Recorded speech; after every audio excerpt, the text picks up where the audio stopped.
Masya Allah. Assalamualaikum warahmatullahi wabarakatuh, Rey. Satu. Aku lihat Oke, tadi gimana? request ini nggak masuk masuk kayak. Udah masuk kok tadi.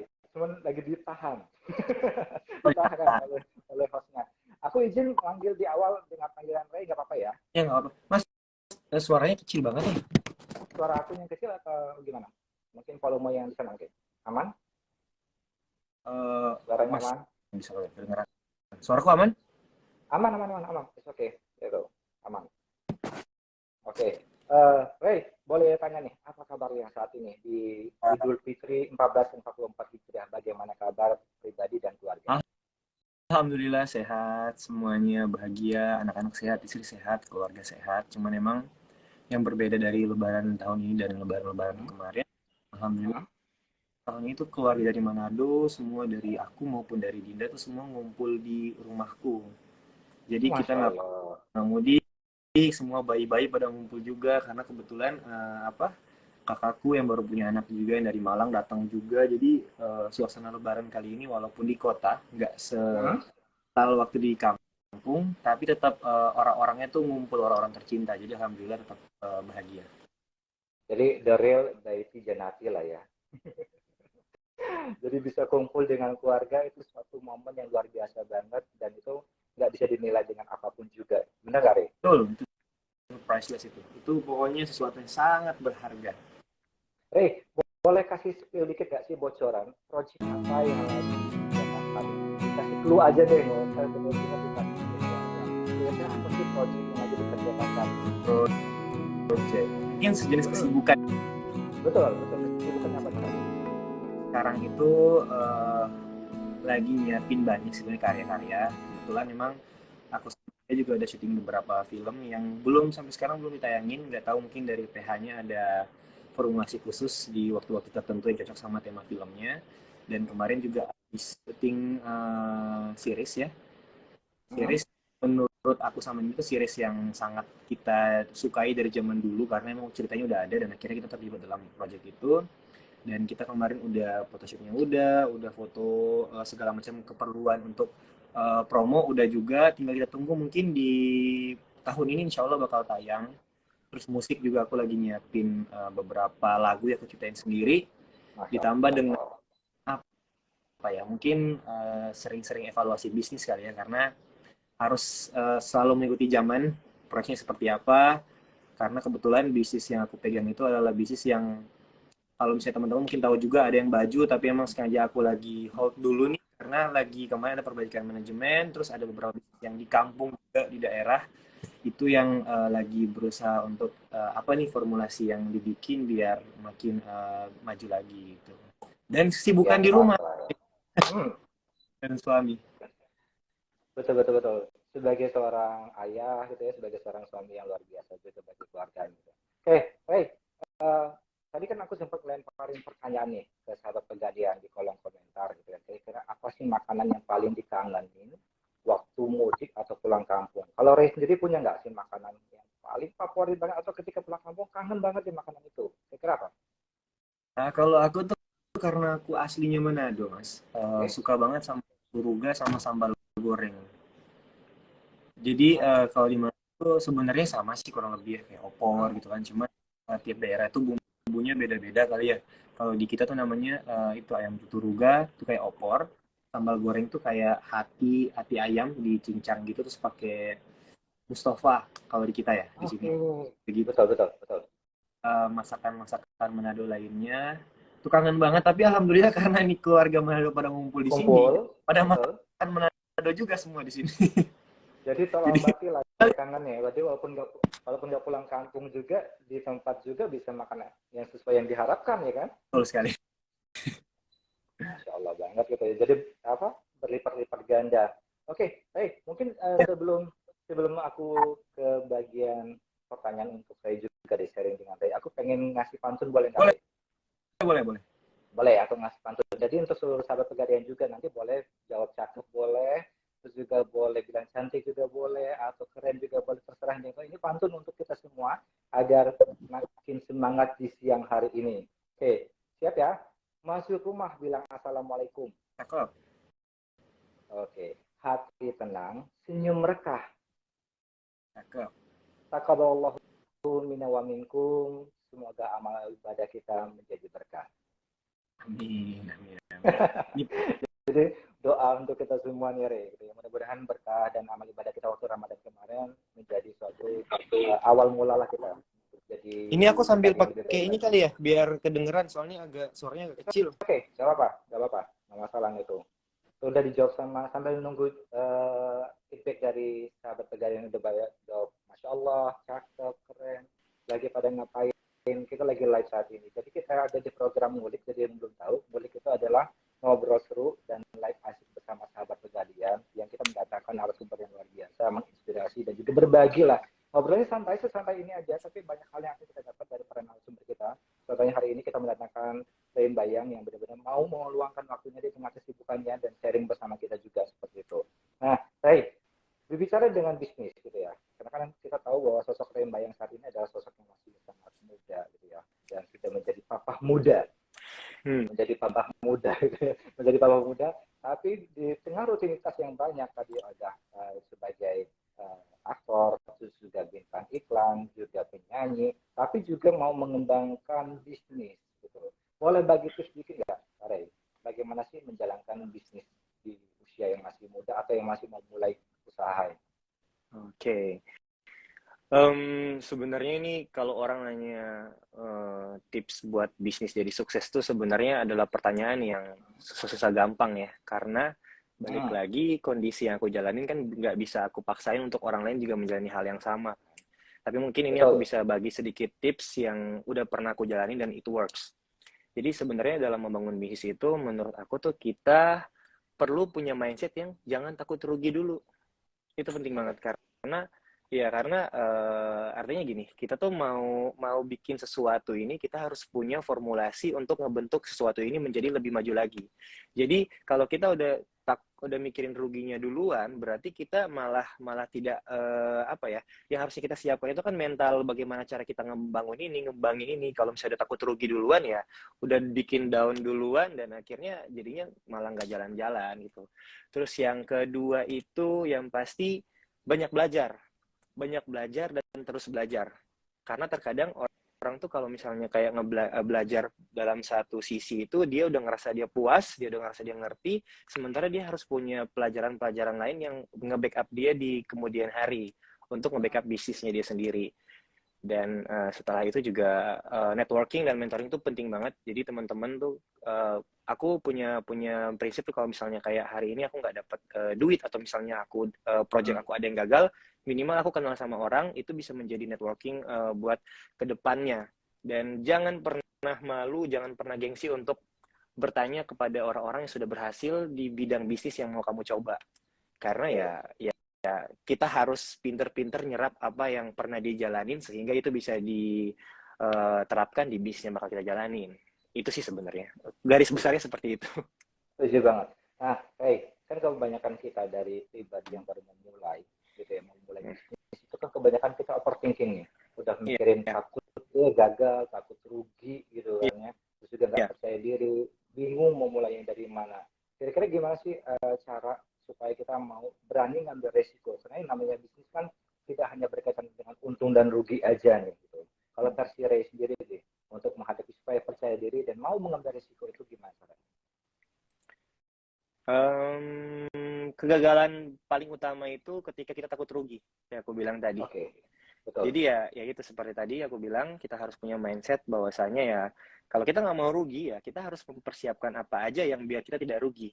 Dan kita yang pasti harus punya planning buat kedepannya. Kita harus tahu apa yang harus kita lakukan, apa yang harus kita sisihkan. Karena planning itu penting banget untuk mengarahkan yang prioritas apa yang harus kita lakukan duluan. Oke. Jadi Jadi ya planning sih. betul. Jadi penting banget ya planning itu untuk Oh, menjalankan bisnis. penting banget Mas, penting banget. Apalagi di usia kita yang muda, mungkin apalagi kalau misalnya kita kayak aku kan dari keluarga yang bisa dibilang keluarga sederhana. Jadi bukan yang orang tua punya modal banyak gitu kan. Jadi kita harus punya planning untuk benar-benar apa yang kita kerjakan ini adalah hal yang sudah seharusnya kita kerjakan duluan step-stepnya, karena terkadang tuh kan blunder duluan karena stepnya udah kita langkahin dan lain sebagainya. Jadi kita punya planning, kita punya prioritas apa yang harus kita lakukan duluan, itu sangat ngebantu kita untuk ngebentuk sesuatu yang pengen kita bentuk. Oke, saya sangat setuju banget sama Ray juga, karena saya teringat sebuah istilah Ray bahwa gagal berencana sama dengan merencanakan kegagalan. Kita yang sudah punya planning matang aja itu bisa gagal nih, apalagi kalau kita Iya, betul. itu tapi nggak punya planning sama sekali. Jadi Betul.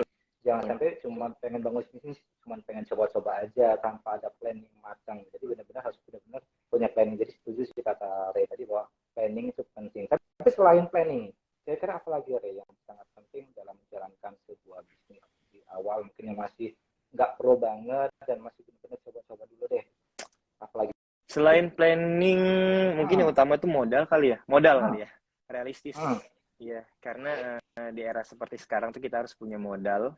Cuman ya balik lagi setiap bisnis tuh beda-beda. Jadi jangan kita patokin kalau mau bikin bisnis tuh harus punya modal 1 juta, 2 juta, 3 juta, bahkan 10 juta. Jadi kita harus di saat kita memplanningkan sesuatu, jadi kita tahu apa yang harus kita keluarkan. Begitupun hitung-hitungannya sampai akhirnya muncullah prediksi, oh ternyata dari hitung-hitungan yang udah aku planningkan tadi, kira-kira dibutuhkan modal 100.000 atau mungkin 200.000, karena kan setiap bisnis itu beda-beda. Jadi ya bisa aku bilang setelah itu kita harus lebih realistis akan modal.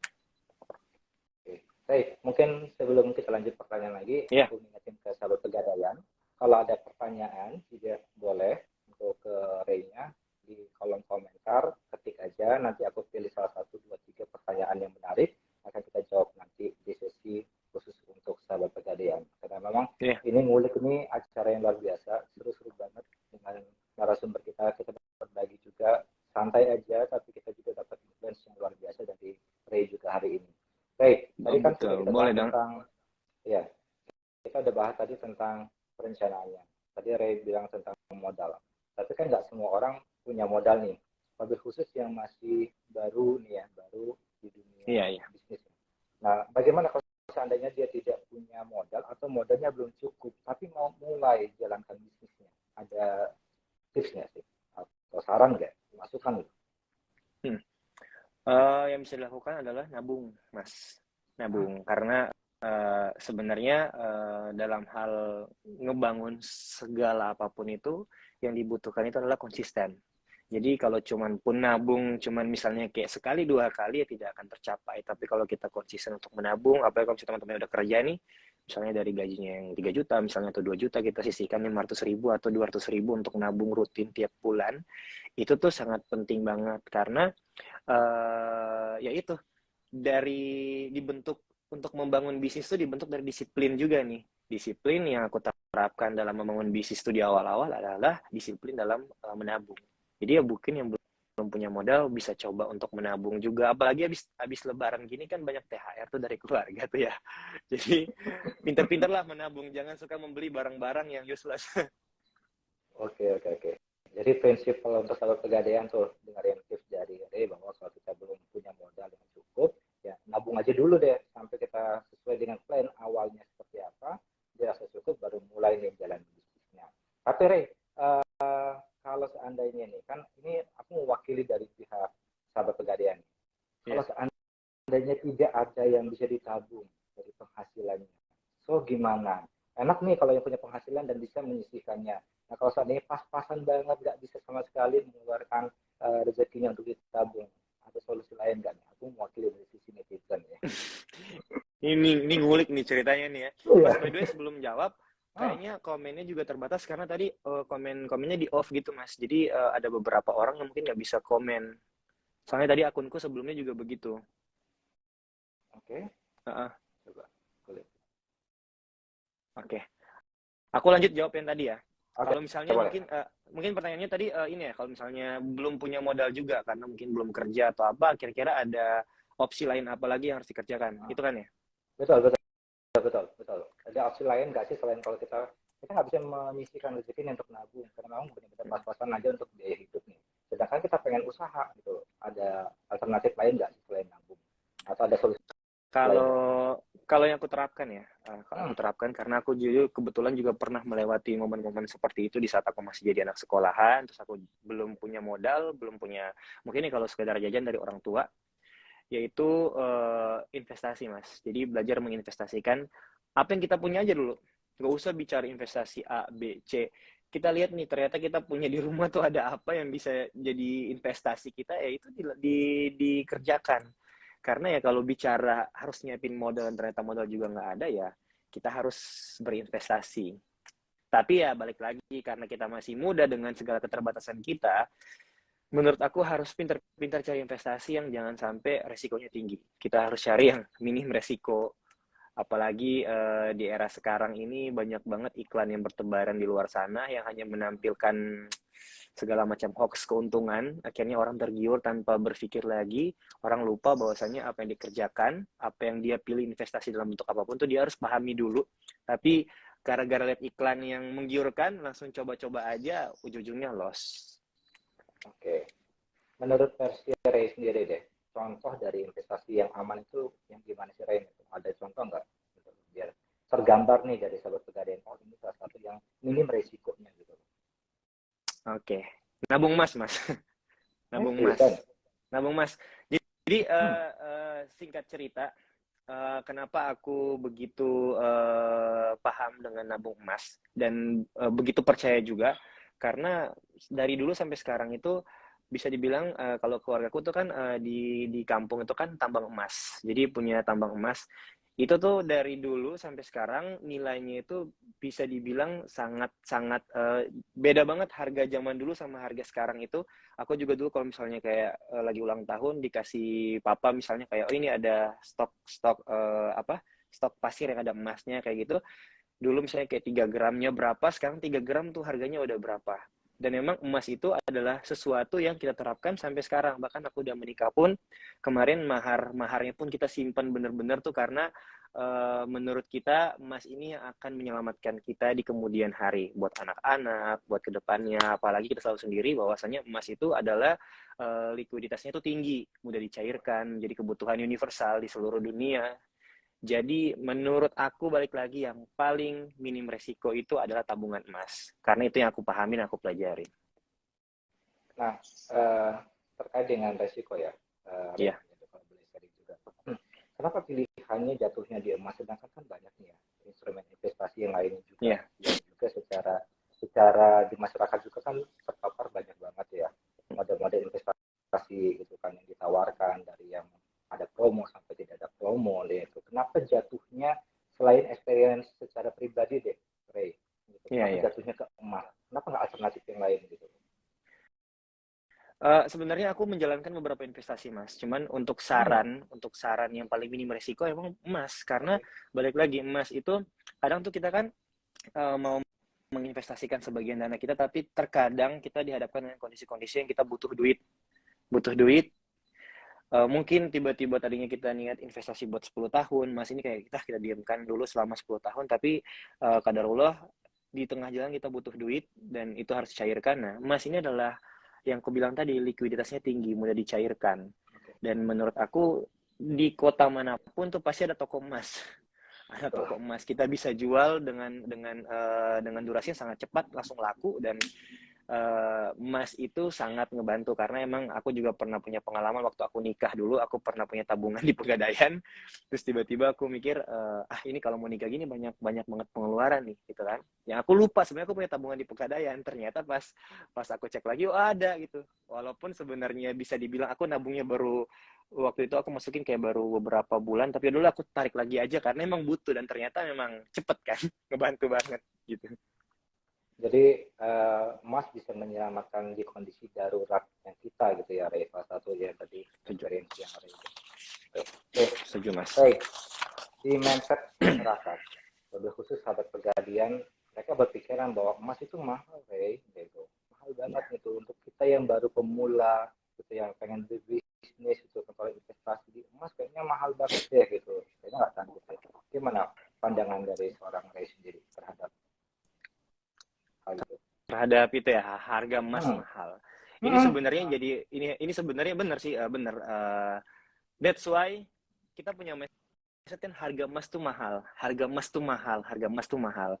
Ya, ya berarti emang kita sebenarnya dalam hati pun kita percaya bahwasanya harga emas ini akan mahal, mahal, mahal, mahal terus. Kenapa? Kayak aku bilang tadi kita harus pilih tabungan emas. Dan kalau misalnya orang yang misalnya mikir emas mahal, sedangkan kondisi mereka tidak menunjang itu untuk beli emas.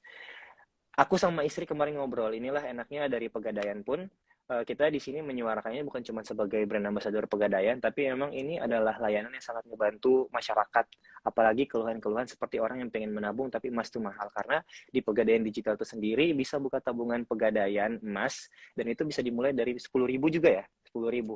Iya, betul, Jadi betul. jadi benar-benar ya aku kemarin coba-coba, dan dari kapan tuh yang pakai aplikasi Pegadaian Emas coba nabung, tapi bukan dari 10.000. Cuman pas aku ngobrol lagi sama masnya kemarin itu ternyata dari 10.000 pun bisa. Jadi kalau mau dibilang Pegadaian tabungan emas itu mahal, ya dari 10.000 aja bisa. 10.000 mungkin teman-teman yang biasa ngerokok, dia beli rokok atau beli kuota itu adalah hal yang mudah. Kalau misalnya emang punya niat, ya udah 10.000 atau THR kemarin dari Om, tante, dari keluarga, coba dibuka tabungan emas. Berarti nggak ada lagi mindset nabung emas itu mahal. Mahal, betul. Ya. Dengan kata lain, bahwa receh-recehnya kita itu bernilai emas bagi masa depannya kita.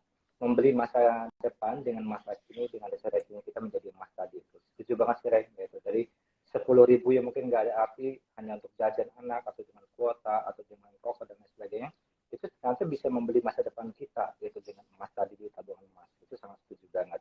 Jadi lebih terarah ya, Rey, ya, kalau kita nabung di tabungan emas tadi itu dan melalui Pegadaian Digital tadi. Betul banget, Mas. Makanya kita juga harus punya mindset artinya aku tidak menyamaratakan semua kondisi orang, karena aku pun pernah merasakan bagaimana ups and down. Tapi yang perlu kita tanamkan dalam pikiran itu kita harus punya mindset mampu. Kita harus punya mindset mampu, walaupun sebenarnya dalam diri kita itu mungkin kondisinya lagi nggak mampu saat itu, tapi di saat kita punya mindset mampu, itu secara kesadaran tuh kita jadi punya semangat untuk bagaimana caranya kita harus mampu. Jadi itu dorongan awal. Ibaratkan kalau misalnya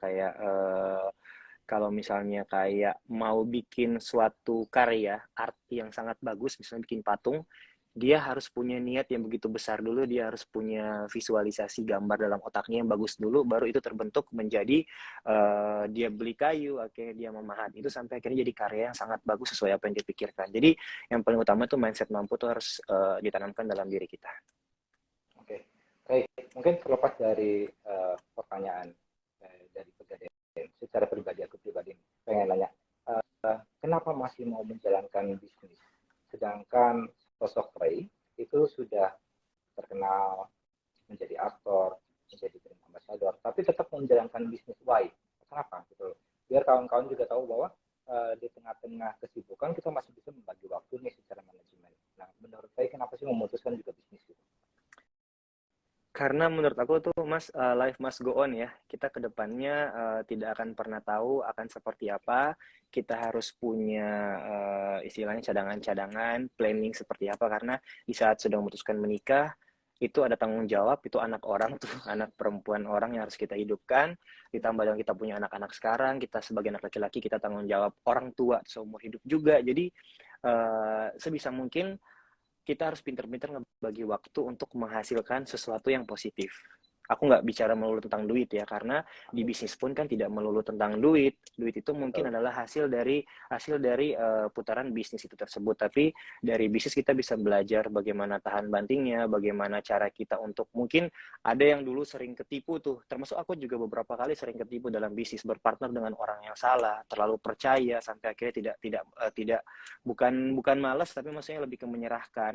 Kita jadi belajar untuk kayak tahu memplot-plotkan apa yang harus kita lakukan, apa yang harus kita manage seperti apa, karena itu sangat berguna banget buat kedepannya. Jadi bukan cuma duit yang kita dapatkan, tapi pelajaran-pelajarannya, prinsip-prinsip seperti apa yang harus kita tanamin dalam pikiran kita, itu yang membuat aku sampai sekarang harus berbisnis. Karena ya aku punya anak-anak, aku harus mendidik mereka bukan dari segi materi juga, tapi aku harus menurunkan mindset positif ini ke anak-anakku, biar mereka juga bisa bertahan hidup di kedepannya setelah aku udah nggak ada, sama istriku juga udah nggak ada. Masya Allah. Jadi memang sudah terplanningnya, maksudnya sudah bisa menatap masa masa depan lah, udah tahu plannya ke depan gimana. Jadi kita udah tahu bahwa visinya seperti apa, tidak hanya berumah tangga aja, tapi memang benar-benar sudah di-prepare ketika nanti kita punya anak, terus juga masa depannya seperti apa, termasuk kalaupun nauzubillah min dzalik kontrak di dunia pasti habis gitu ya, sudah pasti habis gitu kan. Kita sudah harus prepare juga bahwa yang hidup harus tetap bertahan dan mereka harus tetap menjalankan takdirnya, skenario-nya yang terbaik versi Allah SWT yang pastinya. Seperti itu. Baik, aku pengen tanya pendapatmu. Seberapa praksiskah kamu menggunakan seorang Ray menggunakan pegadaian digital sebagai alat untuk menabung emas? Itu praktis banget, Mas. Ini aku sama istri komunikasinya makin lancar lagi dalam hal melakukan transaksi apapun karena alhamdulillah bisa lewat pegadaian digital. Kayak dulu kayak rasanya mungkin kita sekarang belum ngalamin, cuman misalnya kalau dipikir-pikir dulu tuh kalau misalnya kayak mau jual emas, kalau lagi butuh ya kondisi darurat, kayaknya harus kalau misalnya butuh tengah malam harus tunggu tokonya buka besok pagi gitu kan. Itu pun kita juga harus di pasar harus nyari juga toko yang kira-kira yang cocok harganya atau seperti apa. Tapi dengan aplikasi pegadaian digital ini kita bayar listrik, bayar kebutuhan rumah semuanya tuh digital dan itu mobile. Jadi terus terang itu sangat ngebantu aku sama istriku dan mungkin orang-orang yang punya rumah tangga lainnya atau misalnya masing sendiri juga yang biasa menghandle itu harus turun ke lapangan, kita bisa lewat HP. Termasuk misalnya ini kalau tiba-tiba ada project gede tembus atau misalnya ada bonus dari kerjaan gitu, kadang tuh kalau misalnya langsung megang handphone doang waktu belum ada pegadaian digital tuh kan godaan buat beli sesuatu tuh tinggi banget ya. Tapi di saat kita ngeliat aplikasi pegadaian tuh kayak enggak, nabung. Jadi udah ke-distract sendiri, maksudnya udah kebentuk mindset sendiri ketika kita punya rezeki, utamain dulu deh disisihkan gitu kan ya untuk tabungan emasnya gitu ya melalui pegadaian digital. Jadi lebih praktis. Kalau saya bisa menarik sebuah kesimpulan bahwa pegadaian digital itu satu aplikasi ibarat kata dunia dalam genggaman. Jadi kita mau ngapain aja anytime 24 jam ada semuanya di situ dan bisa melakukan apa aja seperti itu ya. Iya, betul. Sangat punya experience menarik nggak Ray dengan Dinda yaitu ketika menggunakan aplikasi pegadaian digital itu sendiri, itu yang bisa di-sharing dengan sahabat pegadaian. Selain kenal sepraktis itu gitu, udah punya pengalaman bahwa oh iya ya ternyata untuk kita mau gadai juga bisa ya anytime di situ. Kalaupun kita mau dicetak jadi emas pun juga bisa di situ. Apa pengalaman yang sangat-sangat menarik yang menjadi Ray sangat tertarik menggunakan itu sebagai alat untuk bertransaksi? Sebenarnya kalau untuk sampai kayak cetak dan gadai gitu, alhamdulillah tuh sekarang belum kita laksanain. Tetapi yang sangat menurut kita tuh adalah hal yang sangat amazing juga, ngebantu kita banget ya itu seperti Mas bilang dunia dalam genggaman. Jadi itu lebih fleksibel, misalnya kayak mau beli apapun itu dan lain sebagainya itu lewat aplikasi gampang. Biasa kan kalau rumah tangga itu biasanya suami sama istri terkadang bisa menjadi percekcokan kan, gara-gara misalnya kayak bayar tidak tepat waktu dan lain sebagainya. Kadang duitnya udah dikasih tapi bayarnya yang belum karena ya harus butuh waktu keluar dulu dan lain sebagainya. Ini tuh udah sangat ngebantu. Jadi per hari ini dikasih duit buat bayar semuanya, per hari ini juga langsung dibayarin lewat aplikasi pegadaian digital. Jadi sebenarnya experience yang luar biasa yang aku sama Dinda rasain adalah hal-hal kecil yang biasa kita lakuin effortnya harus gede banget, ini cuma buka HP tetap langsung selesai. Dan itu sangat kita syukurin banget. Semoga sih kedepannya makin banyak teknologi yang ngebantu kegiatan-kegiatan sehari-hari ya. Karena mungkin terkadang menganggap sepele kegiatan sehari-hari itu, cuman kalau misalnya itu tidak terkoordinir dengan benar, karena itu kan rutinitas setiap hari akan dilakukan seumur hidup. Jadi ya akan dengan adanya aplikasi seperti pegadaian digital ini sangat ngebantu sih. Oke, baik. Aku izin untuk menjawab beberapa pertanyaan. Kita jawab pertanyaan dari beberapa sahabat pegadaian, boleh? Boleh. Aku bacain nanti ya. Nah, ini ada dari @roayani28. Apakah tabungan emas itu bisa dicairkan dalam bentuk emas batangan, Kak? Aku bantu jawab dulu ya. Iya. Jadi untuk tabungan emas itu sebenarnya bisa dicetak dalam bentuk batangan maupun perhiasan. Jadi ini keuntungannya ya. Jadi ketika kita sudah punya saldo emas digital, itu bisa dipergunakan, dicetak dalam bentuk fisiknya. Ada pilihannya dalam bentuk logam mulia atau dalam bentuk perhiasan. Jadi kalau kita sudah nabung sebagai seorang suami pengen ngasih hadiah untuk orang yang tercinta, entah itu istri, orang tua, gitu kan ya, atau anak. Tapi kita nggak punya uang nih, tapi kita punya saldo emasnya nih. Kita pengen cetak tadi dalam bentuk perhiasan. It's okay, tinggal datang ke pegadaian bilang pengen cetak saldo emasnya dalam bentuk perhiasan. Ini luar biasa. Jadi dalam satu tabungan itu sangat bermanfaat oleh seluruh sahabat pegadaian dan bisa digunakan di masa darurat seperti tadi Ray yang mengalami kondisi benar-benar terbantu dengan adanya tabungan emas itu sendiri. Nah, ini ada pertanyaan nih untuk Ray dari Audrian CH 12. Gimana sih caranya memotivasi diri kita untuk bangkit dari kegagalan Ray? Jadi gimana sih caranya bangkit dari kegagalan dan membuat kita yuk masuk on lagi deh gitu. Bahwa kegagalan itu pasti gitu. Seorang Ray pernah mengalami kegagalan nggak sih? Nah, saat bangkit itu gimana caranya? Sebenarnya mungkin motivasi orang tuh beda-beda ya. Kita bisa menempatkan motivasi ke orang tua, ke keluarga, kayak sekarang aku ke istri, ke anak. Tapi memang yang harus disadarin di sini adalah kita tuh apa ya? Apa yang akan kita lakukan itu yang akan terjadi. Jadi sesuatu yang terjadi itu pasti. Jangan sampai kita ibaratnya kita akan ngelangkah di got itu. Ya kita harus ngelangkah sebenar-benarnya ngelangkah. Jangan sampai kita masuk dalam lubang itu. Artinya kita harus sadarin bahwasannya apa yang kita ambil itu adalah sesuatu yang aman buat kita.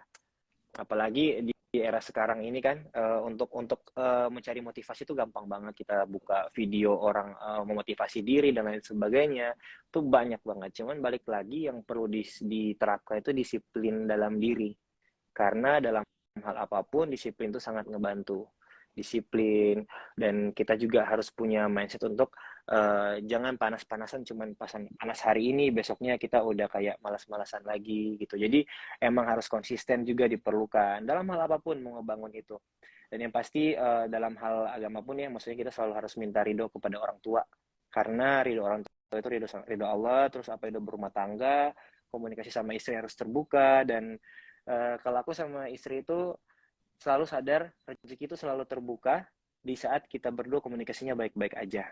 Kita ke orang tua baik-baik aja, semuanya baik. Jadi kayak kita ngerasa di saat kita lagi mungkin kadang kalau namanya rumah tangga ada selisih paham, itu hal yang wajar. Biasa tuh rezeki mulai mandat di situ. Jadi sebisa mungkin harus belajar untuk, apalagi kalau rumah tangga ya, ada yang namanya respect. Karena aku pelajarin selama aku berumah tangga hampir 3 tahun ini, di dalam rumah tangga itu harus ada rasa respect, baik ke suami maupun ke istri. Di saat kita punya rasa respect ke dia, kita tahu apa sikap yang harus kita lakukan. Bagaimana istri ke suami, bagaimana suami ke istri juga. Itu juga salah satu yang bikin rezeki lancar menurut aku. Oke. Dan jangan takut, jangan takut mencoba sih, karena ya kegagalan tuh pasti akan ada.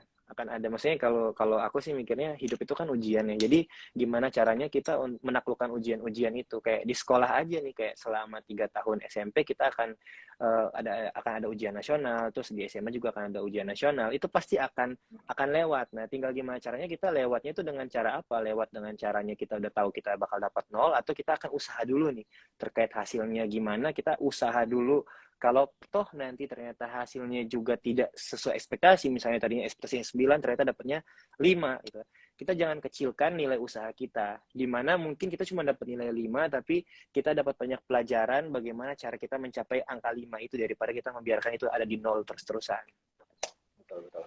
Ya, dengan kata lain Ray, mungkin kita butuh malahan ya di kondisi kita dimotivasi ya, agar kita tidak jumawa yang pertama. Kedua, kita akan terus mengembangkan produk kita dan berinovasi. Jadi kita nggak merasa nyaman aja terus nih, karena kan sebuah produk harus terus berinovasi kan, menyesuaikan dengan kondisi juga ya Pak. Iya. Benar nggak Ray?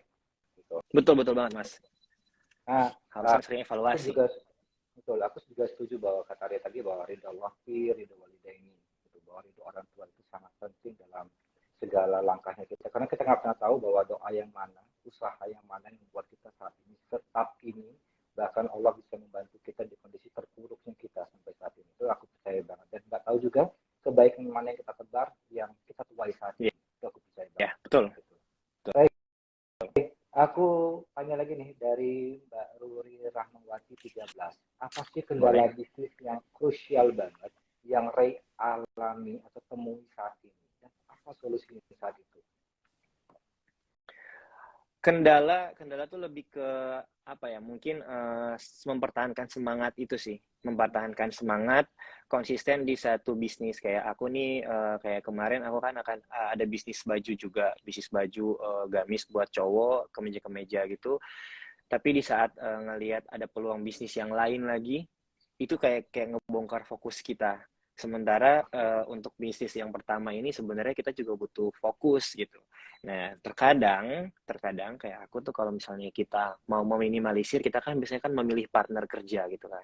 Terkadang kurang selektif dalam memilih partner kerja yang menimbulkan ya mungkin kita mikir ya udah kita tinggalin bisnis yang A, tidak tinggalin secara full karena kita ngerasa ada partner yang bakal mengelola itu, lalu kita fokus ke partner yang lalu kita fokus ke bisnis yang B dengan harapan yang bisnis yang A ini bisa terkoordinir karena sudah adanya bantuan dari partner kita. Cuman ternyata hal-hal seperti itu tuh adalah hal-hal yang menurut aku kalau kita tidak fokus, jaga fokus kita itu yang akan merusak bisnis itu sendiri. Jadi di saat misalnya mungkin kalau bisnis A lagi turun gitu, jangan patah semangat. Mungkin di saat bisnis lagi turun itu kita dipaksa untuk bagaimana kita mutar otak buat seperti yang Mas bilang tadi, kita harus rajin-rajin berinovasi, mengevaluasi apa yang sesuai dengan target market di tahun ini, tahun depan, tahun berikutnya itu pasti beda-beda, tidak akan pernah sama.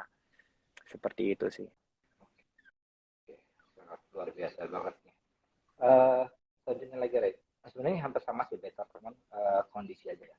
Ini dari Mbak Siti Humaira Azhar. Ray pernah nggak sih merasakan titik terendahnya dalam hidup? Oh, pernah dong, Mas.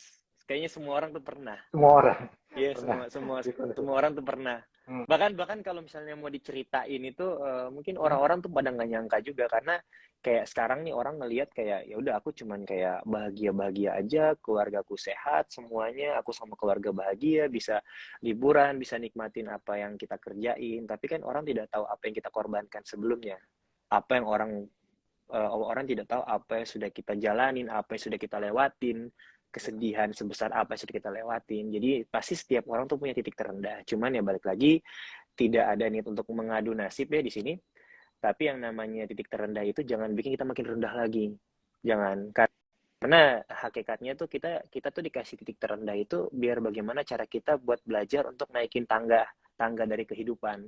Karena kalau kita udah stuck di situ, walaupun sebenarnya tidak segampang yang diucapkan, karena aku pun pernah merasakan dulu di saat ada teman yang ngasih masukan seperti ini, kadang tuh kayak, lo nggak bakal ngerti apa yang gue rasain. Tetapi setidaknya gue bisa ngambil pelajaran apa yang bisa dari orang-orang yang ngasih saran ke diriku kayak gitu. Termasuk ya, kalau udah di bawah jangan bikin kita makin di bawah lagi. Tandanya kita harus nyeting nih apa nih kira-kira yang bisa bikin ada peluang apa yang bisa bikin kita naik lagi. Karena ya hakikatnya hidup tuh kan kayak roda Mas ya, kadang di atas, kadang di bawah, dan itu wajar sih, wajar. Justru ya itu kita tahu warna lain itu karena ada pembandingnya. Ngerti Mas ya? Betul. Kita tahu Betul, putih betul. karena ada warna hitam. Kita tahu warna putih karena ada warna hitam. Jadi kita tidak akan tahu arti perjuangannya kalau kita tidak merasakan di bawah dulu. Betul. Jadi dengan kata lain kita butuh posisi di bawah agar suatu saat nanti kita di atas kita akan lebih menghargai prosesnya. Karena memang yang dilihat orang, Ya, begitu, aku setuju banget bahwa orang banyak melihat sosoknya kita di saat kita sudah top. Mereka nggak tahu nih proses onak dan duri kita lewatin nih. Mereka nggak tahu bagaimana kita tertatih-tatihnya untuk sampai di proses Z ini gitu kan ya. Yang mereka tahu cuma bagaimana sih prosesnya untuk di atasnya, sampai mengetahui bagaimana sih latar belakangnya, prosesnya, progresnya seperti apa. Itu aku percaya sih untuk hal itu. Setuju banget. Dan bahkan termasuk Mas, kayak orang ngeliat kayak lalu sekarang enak, lo nabung tinggal nabung gitu kan, nggak perlu effort yang berlebihan seperti apa. Tapi jangan salah, dulu tuh sebelum sampai akhirnya sekarang, aku juga melewati masa-masa di mana untuk nabung aja tuh mikir berkali-kali gitu. Untuk nabung, aduh apa nih, nggak ada yang bisa ditabung kayak gitu kan. Jadi seperti hal yang aku share tadi itu tuh dari pengalaman pribadiku juga, dan aku ngerasa kalau aku bisa pasti kalian juga bisa. The best banget ya. Baik, mungkin terakhir ya, boleh dong sharing closing statement dari seorang Ray gitu ya, tentang bisnis gitu ya, atau motivasi deh untuk biar sahabat pegadaian lebih percaya diri lagi deh. Yuk kita mulai bisnisnya kita dengan cara yang paling sederhana mungkin, menggoreng. pasti buat teman-teman semua, apapun yang dikerjakan itu yang paling penting itu konsisten dan disiplin. Diterapkan di segi apapun, di mau kerja kantoran, mau kerja apapun itu tuh, kalau kita punya disiplin dan konsisten yang baik, itu akan ngebentuk sesuatu yang positif di kemudian hari. Dan kalau masalah finansial sekarang mungkin ngerasa kayak lagi terpuruk, atau misalnya kayak lagi apa ya, nggak ada semangat hidup dan lain sebagainya, kita kita bisa membuat motivasi itu sendiri ada depan mata kita. Kita nggak usah jauh-jauh terlalu ngelihat kayak sebesar gunung, sebesar pulau. Kita lihat yang ada di rumah kita, ada orang tua, itu surganya kita. Jadi sekedar meminta restu, dan janganlah terlalu melihat yang jauh di depan sana, sementara yang di sekeliling kita nggak terlihat. Termasuk teman-teman juga yang selalu ngeliat motivasi-motivasi sukses, menurut aku juga bisa diterapkan, tapi tetap kalian harus percaya diri, dan kalian tuh yang tahu kondisi kalian. Jadi tidak semua aspek-aspek contoh kehidupan orang di luar sana, prinsip-prinsip tuh kalau diterapkan di kita tuh akan cocok. Jadi balik lagi, kita harus kenalin kondisi dan diri kita. Lalu kalau kita udah berhasil kenal kondisi dan diri kita bisa ngambil saran-saran ataupun ada beberapa motivasi-motivasi yang orang-orang bagikan. Pokoknya semua bisa berhasil kok, insya Allah. Yang penting punya keinginan, dan selagi kita masih baik sama semuanya, sama orang tua, minta sama Allah dan lain sebagainya, pasti rezekinya akan ngalir. Setuju banget. Jadi jangan mengukur baju orang lain dengan badannya kita, jangan mengukur kesuksesan orang lain dengan kesuksesan kita. Kita punya standar suksesnya masing-masing, dan kita pada realnya masing-masing, dan tidak berkompetisi dan tidak saling bersaing. Ya, apalagi gini Mas, apalagi rezeki itu kadang suka dipersempit. Sudut pandang rezeki itu suka dipersempit cuma dengan duit. Padahal kan maksudnya kayak hari ini pun kalian ini mungkin ada berapa ratus orang yang nonton pun, dan di saat kalian dapat kesadaran, iya ya, gue harus nabung dari sekarang, jangan tunggu pas sudah nikah. Sebenarnya itu juga rezeki. Jadi kayak rezeki itu sebenarnya luas kalau kita pikirannya luas, tapi rezeki itu akan menjadi sempit kalau pikiran kita sempit. Seperti itu sih kurang lebih. Oke, baik. Tanpa terasa momentum yang luar biasa banget. Kayaknya sempit banget waktunya, tapi oke, kan kita dibatasi oleh waktu juga. Terima kasih banyak untuk kesempatannya, Remo sharing dengan kita juga. Terima kasih. Juga. Tetap jaga kesehatan, Ray. Salam dengan keluarga juga. Sukses selalu untuk seluruh proyek dan program-programnya juga. Mudah-mudahan bisa diterima oleh seluruh masyarakat Indonesia, dan Ray amin, sukses dari sekarang dan seterusnya. Amin. Doa yang sama buat Masnya, buat semuanya. Pamit ya. Assalamualaikum. Waalaikumsalam warahmatullahi wabarakatuh. Sukses selalu, Ray. Sukses, Mas. Oke, sekali lagi saya ingatkan untuk seluruh sahabat pegadaian, terima